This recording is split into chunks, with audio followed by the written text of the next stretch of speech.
Radhe guys, क्या हो सभी। फाइनली मैं 2 दिन के बाद वापस आ चुका हूँ। तो यार मैंने जैसा प्रॉमिस किया था कि मैं इस मनुआ को ख़त्म करने का अच्छी तरह से कोशिश करूँगा, तो मैं कोशिश में लग चुका हूँ। तो फटाफट से बढ़ते हैं एपिसोड के एक्सप्लेनेशन की ओर। एपिसोड के स्टार्टिंग में जहाँ पे कहानी सुनाने वाला आ जाता है और बोलता है कि जहाँ पे फैंगलिन ने सोचा था कि जो लूहू है उसे जाके वो मार देगा, बट यहाँ पे सब उल्टा हो गया। वो जो फ्लाई करते हुए जो नाइफ आ रहा था वो डायरेक्ट शू को लग गया, उसके कारण वो खुद मर गई। और जब फैंगलिन शू को सेव कर रहा था तब वहां से लूहू वहां से भाग गया। तभी कहानी सुनाने वाला चला जाता है। तभी फैंगलिन का सीन दिखाया जाता है जो उस फ्लाइंग नाइफ को ब्लॉक करता है अपने पावर के साथ और बोलता है कि ये सब क्या चल रहा है, मेरे लिए सब फालतू चीज है। बट तब तक लूहू जो होता है वो वहां से भाग गया होता है। तो फैंगलिन जो होता है वो अपने मन में बोलता है कि लूहू जो है वो बहुत फास्ट है, सही में वो यहाँ से निकल गया मेरे हाथों से। तभी फैंगलिन जो होता है वो पीछे घूमते हुए शू को बोलता है कि तो मैंने तुम्हारी लाइफ को सेव किया, तो क्या तुम मुझे ये बता सकती हो कि तुम मुझे रीपे क्या करोगी। पहली बात तो ये है कि मैं तुम्हें अपनाना चाहता हूँ फियांसे के रूप में, और मुझे मालूम नहीं कि ये कैसे किया जाता है। ये सुन के शू जो होती है वो थोड़ा शर्मा रही होती है। तभी यहाँ से सीन कट होकर थोड़ी देर बाद का सीन दिखाया जाता है जहाँ पे फैंगलिन ने शू को ठीक कर दिया होता है और बोलता है शू को कि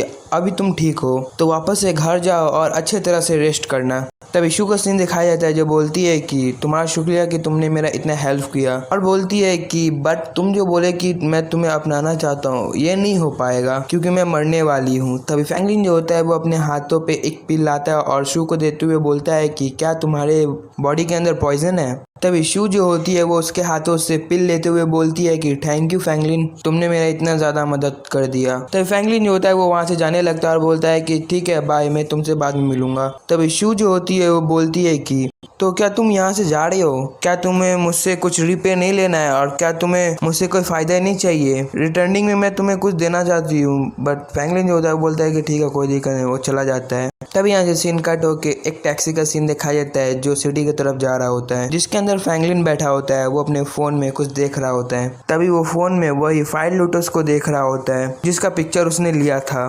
तभी यहाँ से सीन कट होकर नर्सेस क्लब का सीन दिखाया जाता है जहाँ पे फैंगलिन आता है, उसके सेकंड मास्टर और सिकांग जिन दोनों होते हैं वहाँ पे। तभी सेकंड मास्टर जो होते हैं वो फैंगलिन को देख के बोलते हैं कि तुम वापस आ गए बस्टर्ड कहीं के।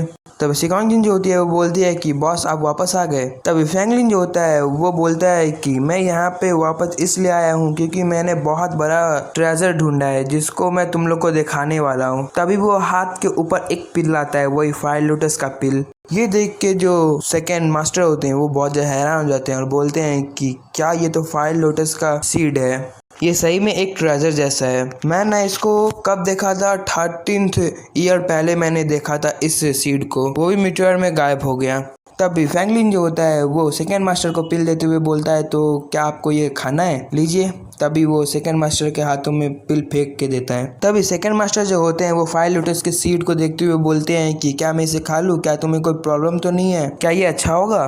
बट मैं तो बहुत ज़्यादा ओल्ड हो चुका हूँ, मैं इसे अफोर्ड नहीं कर पाऊंगा। मेरे कहने का मतलब ये है कि ये मेरे ऊपर काम भी आएगा कि नहीं मुझे सो नहीं मालूम पड़ रहा, और ये तो एक ही होगा ना। तभी फैंगलिन जो होता है वो बहुत सारे सीड को निकालते हुए दिखाते हुए बोलता है कि अरे ये मेरे पास बहुत सारे पड़े हुए हैं, मैंने फायर लोटस के सीड को इतना सारा ले लिया, कुछ कहने का नहीं। फायर लोटस सीड ही तो है, आप खा सकते हैं, प्लीज स्टार्ट कीजिए, मैं बुरा नहीं मानूंगा, अगर आपको नहीं चाहिए तो मुझे दे दीजिए। तभी सेकंड मास्टर की तरफ फैंगलिन ने हाथ किया होता है। सेकंड मास्टर जो होते हैं उसके हाथ को झटकते हुए बोलते हैं कि क्या मैं इतना भी रूड हूँ कि मैं ये खा ना सकूं। तब सिकांग जिन जो होती है वो एक पिल ले लेती है और खाते हुए बोलती है कि बॉस इसको तो यूज कर रहे सेकंड मास्टर, बस इसका यूज कैसे किया जाता है और इसका फायदा क्या है, इसको खाने से होता क्या है। तभी सेकंड मास्टर जो होते हैं वो उस सीड को खा लेते हैं और बोलते हैं कि पहले खाओ मैं फिर बताऊंगा। तभी वो बताते हैं कि ये जो फायर लोटस सीड है ये बहुत पावरफुल है, ये तुम्हें स्ट्रेंथ देगा और उसके साथ मेटल आर्ट की कल्टीवेशन भी देगा, जिसको पाके तुम बहुत ज़्यादा पावरफुल बन सकती हो और तुम्हारे बॉडी के अंदर इतना स्ट्रेंथ दौड़ने लगा, कुछ कहने का नहीं। तब फैंगलिन जो होता है वो बोलता है कि तुमने मुझे 7 मैसेज सेंड किए थे सिकांग जिन ने कि अगर आप नॉर्थन साइड में जा रहे हो तो बहुत बड़ा ट्रेजर मिलेगा, तो प्लीज मेरे लिए भी लेके आइएगा। तो मैंने मैसेज पढ़ा तो मैं ले आया, वो भी ऐसा वैसा नहीं खाने वाला। तब सिकांग जिन जो होती है वो हंसने लगती है और बोलती है कि आप भी ना मेरा कॉपी कर रहे हो। तभी फिर से सिकॉन्जिन जो होती है वो सीरियस होते हुए बोलती है कि बॉस आपको मालूम है लैंडी जो है वो वापस जा रही है अपने लैंड के ऊपर और वो किसी चीज को खत्म करना चाहती है। शायद से आज या कल वो खत्म कर देगी। एक माउंटेन का बात चल रहा था, वो भी कल। तभी फ्रैंकलिन चेयर पे बैठ के बोलता है कि मेरे हिसाब से शायद से क्वेन ये का होगा, शायद से यही इंफॉर्मेशन है। देखो तो ये हमारे बहुत काम आएगा। और वैसे भी वो लोग दूसरे सेक्टर के साथ, जैसे कि सेक्टर बोल रहा हूँ सॉरी, लैंगडी जो है वो लूनान के साथ एक डील कर रही है, बहुत बड़ा डील। तो जो सेकंड सेक्टर है उन दोनों में बहुत अच्छा फाइट छिड़ने वाला है। तभी फ्रैंकलिन के फ़ोन पे एक मैसेज आता है, वो निकालता है मोबाइल और देखता है और बोलता है कि ये नंबर कुछ जाना पहचाना है तो नहीं, ये मेरे कांटेक्ट से बाहर है, ये किसका नंबर है। तभी वो फ़ोन लगाता है और बोलता है कि सॉरी, फ़ोन के उस साइड से आवाज़ आता है कि हेलो फ्रैंकलिन है क्या आप? आपके फादर ने मुझे बोला था कि फायर लोटस का सीड लेके आने, वो भी आपके लिए। तभी फ्रैंकलिन जो होता है वो बोलता है कि ओके मैं आता हूँ, नहीं तो तुम मेरे पास आओ। तभी फ्रैंकलिन जो होता है वो घर के बाहर आ जाता है, किसके नहीं मालूम, आगे मालूम पड़ेगा। तभी उस घर के बाहर में एक लड़की सुंदर सी खड़ी होती है। तभी फ्रैंकलिन उसको देख लेता है, उसके पास जाके बोलता है कि हेलो, क्या आप मुझे ढूंढ रहे? क्या आपका नाम लू याओ है? तभी लू याओ जो होती है वो बोलती है कि यस मिस्टर फ्रैंकलिन, मैं ही हूँ। तो आप ही ने मुझको कल बोला था आने के लिए, मुझे बोला गया था रात ही को कि तुम्हें कल जाना है, तो मैं यहाँ पे आ गई। तभी फ्रैंकलिन जो होता है वो अपने मन में सोचता है कि ये जो लड़की है ये बहुत ज़्यादा खूबसूरत है और ऊपर से बहुत ज़्यादा स्मार्ट है। खासकर तो रू यांग से तो ज़्यादा ही स्मार्ट है। और मेरे हिसाब से रू यांग भी ठीक ही ठाक है, मुझे जैसा लग रहा है। रू यांग से तो अच्छी है ये बहुत ज़्यादा, और इसके बाद व्यवहार से भी बहुत अच्छा लग रहा है। तो फ्रैंकलिन जो होता है वो बोलता है कि कोई दिक्कत नहीं है, हम लोग चलिए रूम में जाके बात करते आइए। तो फ्रैंकलिन होता है वो लू याओ को घर के अंदर ले आती है, ले आता है। तभी घर के अंदर रू यांग काम कर रही होती है, बोलती है कि फ्रैंकलिन क्या तुम आ गए?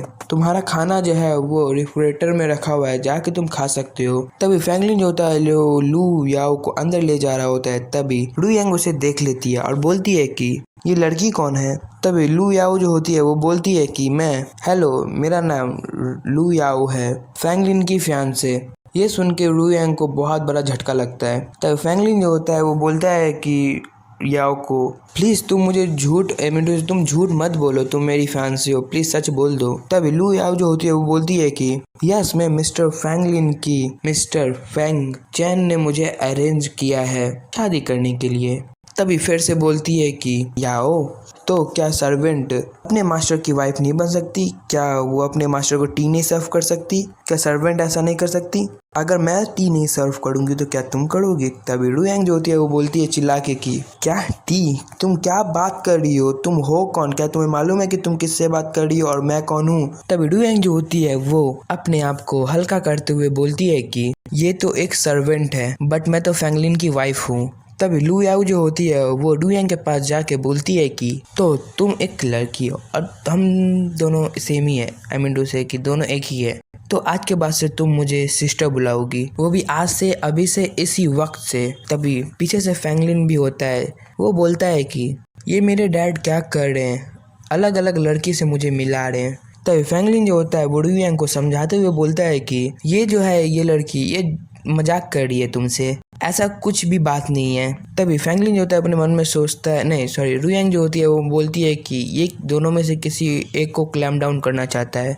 तभी लू याओ जो होती है वो बोलती है कि ये जोक कैसे हुआ? मेरे पेरेंट्स ने मिलके तुम्हारे फादर के साथ ये सब अरेंज कर दिया है, तो तुम कौन होते हो ये सब ना बोलने वाले? तुमने तो अरेंज नहीं किया था, आपने, ऐसा थोड़ी हो सकता है। तभी रू यांग जो होती है वो भड़क जाती है और बोलती है कि फ्रैंकलिन तुम मुझे सारे के सारे एक्सप्लेनेशन अभी इसी वक्त आज के आज दोगे कि यहाँ पे ये सब क्या चल रहा है। तब फ्रैंकलिन जो होता है वो दूर से ही बोलता है कि ओके मैं तुम्हें सब कुछ दे दूंगा, तो अभी फिलहाल के लिए चुप हो जाओ, क्योंकि मैं अपने डैड को कॉल कर रहा हूँ, उनसे ये सारे मामले पूछूंगा, सारे सिचुएशन के बारे में सब पूछूंगा। तभी लू याओ जो होती है वो फिर से रू यांग के पास जाके बोलती है कि सिस्टर तुम अपने हस्बैंड को ऐसा बोल के डरा नहीं सकती, ये किसी के पास भी जाए, वो कहीं भी जाए, उनका मर्जी, वो अगर मुझसे शादी करना चाहते वो उनका मर्जी है।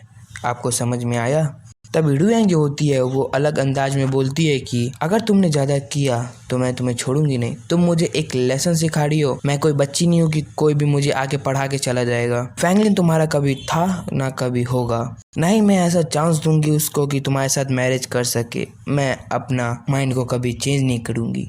तभी लू याओ जो होती है वो हाथ उठाने लगती है और बोलती है कि तुम कमीनी कहीं की। तभी वहाँ पे फैंगलिन आ जाता है और लू याओ का हाथ को रोक लेता है, उन्हें पकड़ लेता है और बोलता है कि रुक जाओ, और अपने मन में बोलता है कि ये जो वुमेन है ये बहुत ज़्यादा स्ट्रांग है एक्सट्रीम लेवल तक। और यहीं पे हमारा एपिसोड का एंडिंग हो जाता है। अगर आपको एपिसोड अच्छा लगा हो तो लाइक कर देना, कमेंट करके बताना मैं एक्सप्लेनेशन कैसा लगता है। और यार मैंने कम्युनिटी पोस्ट कर दिया, जाके वोट करो आप लोग को कौन सा मांगा अच्छा लगता है। उसमें से कुछ मांगा जो है वो यूट्यूब पे एक्सप्लेन है, आप लोग सर्च करके यूट्यूब में देख सकते हो। फिर उसके बाद आप लोग चॉइस करना कि कौन सा मैं एक्सप्लेन करूँ। अगर आप लोग को चारों में से कोई भी अच्छा नहीं लग रहा तो आप लोग मुझे कमेंट करें, तो मैं दूसरा भी ट्राई करूँगा। आप लोग जो बोलेंगे जो मुझे अच्छा लगेगा मैं वही एक्सप्लेन करूँगा। तो मिलते हैं नेक्स्ट एपिसोड के साथ, तब तक के लिए पीस आउट।